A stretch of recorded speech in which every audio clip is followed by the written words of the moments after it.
Now in this video we are going to talk about the blood transfusion. It is the whole blood and not the blood products or the fractions of the blood. Now who should be transfused?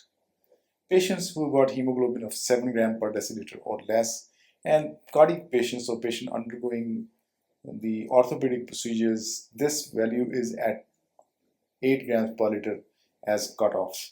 So these patients may be transfused. In patients who are actively bleeding, these parameters may be different. For example, even at higher hemoglobin, patients who are actively bleeding may be transfused because they may be losing blood and the initial blood sample may not represent the true blood loss. It is after the patient becomes stable, the vitals are normalized, the circulatory volume is restored, we actually know what is the drop in the hemoglobin or hematocrit.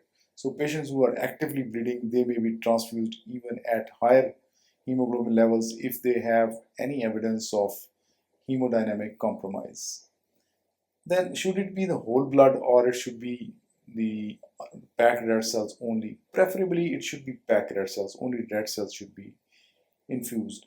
But if the patient requires volume as well, so sometimes we may transfuse the whole blood.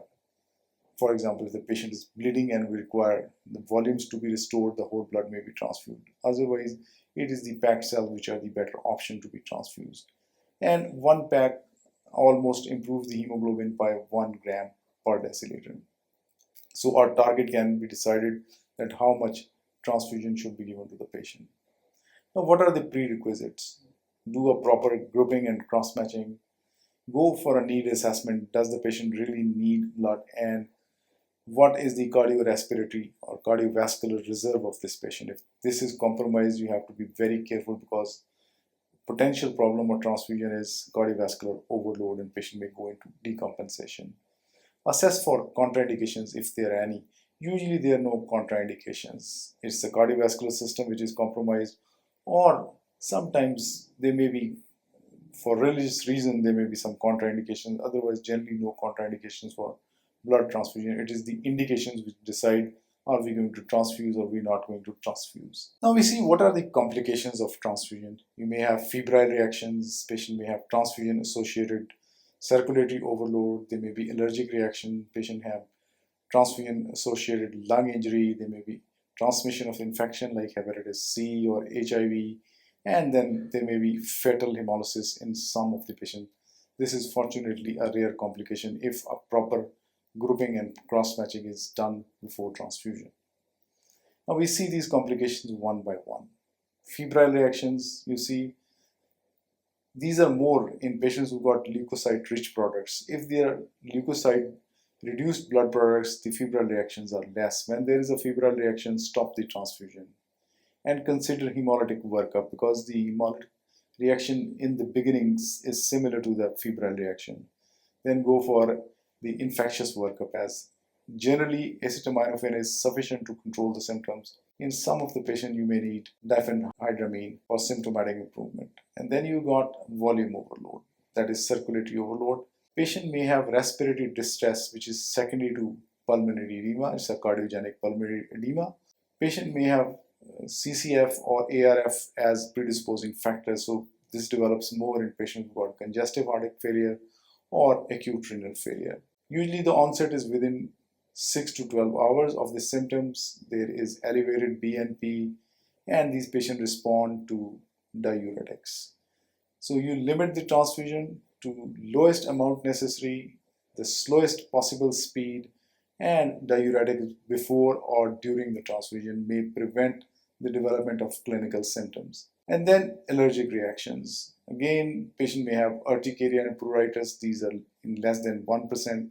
More severe reactions like wheezing, anaphylaxis, bronchospasm are fortunately rare complications. Patients who are IgA deficient, they may be more affected because the exposure of the IgA product from the donor may cause problems. Antihistamines may be required. In some cases, we've got severe problem, bronchodilators, steroid, and epinephrine may be required. And then patients may develop TRALI, that is transfusion-associated lung injury. This is just like adult respiratory distress syndrome. Within 2 to 4 hours it develops, and it is without features of congestive heart failure. So it may be called as non-cardiogenic pulmonary edema, which develops because of the transfusion-related lung injury. Chest X-ray shows diffuse patchy infiltrates, got a very high mortality, 10%. 90% of the patient resolved within 96 hours with supportive and conservative management. Then fatal hemolysis, this is one very serious complication. Acute onset of fever, chills, low back pain, flushing, dyspnea, as well as becoming tachycardic and going into shock. So these are the clinical features. There are fevers and chills, backache, flushing, and shortness of breath. Stop the transfusion immediately. Keep the IV on, start IV normal saline to keep the urine output around 100 ml per hour. Sometimes, if required, diuretics may also be used. Cardiovascular or respiratory support as appropriate should be offered to the patient. Hemolytic workup should be performed. Retype and cross-match the blood from the tubings, and direct and indirect Coombs test should be done. Complete blood count, creatinine, prothrombin time, APTT should be drawn from the other arm for analysis because that arm may give false reports. Peripheral smear may be done. Hemoglobin, indirect bilirubin, LDH, plasma-free hemoglobin should be tested for hemolytic reaction, and urine analysis for hemoglobinuria. Then infections, hepatitis C, HIV in less than 1 in 1 million.